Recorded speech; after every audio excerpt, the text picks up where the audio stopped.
গরুকে সাধারণত 24 ঘন্টার মধ্যে 10 ঘন্টা খাবার দিতে হবে আর 14 ঘন্টা বিশ্রাম করার জন্য সময় দিতে হবে। তার জন্য রাত 8টার পরে কিন্তু খাবার দেওয়া উচিত নয়। আসসালামু আলাইকুম, কেমন আছেন সবাই? আশা করি সবাই ভালো আছেন। তো আমরা কিন্তু গরুর ফার্মে শুধু দিনের বেলায় কিন্তু কাজ করি, কিন্তু রাত্রের বেলায় কিন্তু আমাদের গুরুত্বপূর্ণ কিছু কাজ থাকে। যেমন গরুগুলা সারাদিন ঠিক মতো খাইছে কিনা, এই বিষয়টা কিন্তু দেখতে হবে। দ্বিতীয়ত হচ্ছে গরুটা যখন শুয়ে থাকবে, তো শোয়ার পরে কিন্তু দেখবেন যে গরুটা ঠিক মতো জাবর কাটতেছে কিনা। যদি জাবর না কাটে তাহলে বুঝবেন যে ওর পেটে কোনো সমস্যা হতে পারে, বা ওর হজম শক্তি বা ওর যে কোনো ধরনের সমস্যা হতে পারে।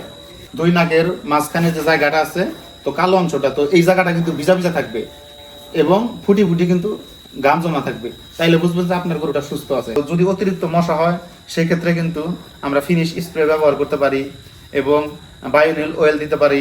তারপরে হচ্ছে সবচেয়ে ভালো হয় যদি আমরা মশারি ব্যবহার করতে পারি। তো এই সমস্ত বিষয় কিন্তু খেয়াল রাখতে হবে।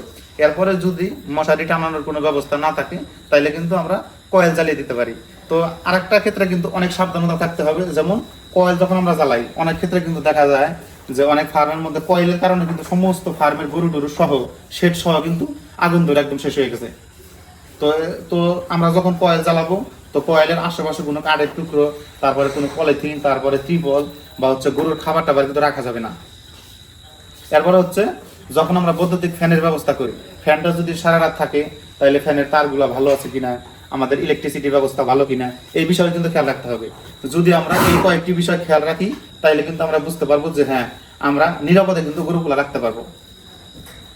যেমন আমি ইতিমধ্যে যে কথা বললাম যে গরুর হচ্ছে গরু জাবর কাটতেছে কিনা, এক নম্বরে।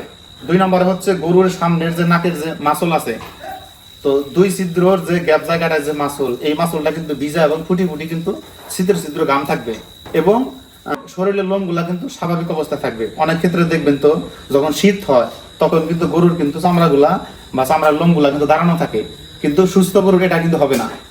এবং ফার্ম বন্ধ করার সময় অবশ্যই ভালোভাবে খেয়াল করে কিন্তু বন্ধ করতে হবে। তো সবচেয়ে ভালো হয় যদি ফার্মে লোকজন থাকার ব্যবস্থা করা হয়, তাহলে কিন্তু ভালো হয়।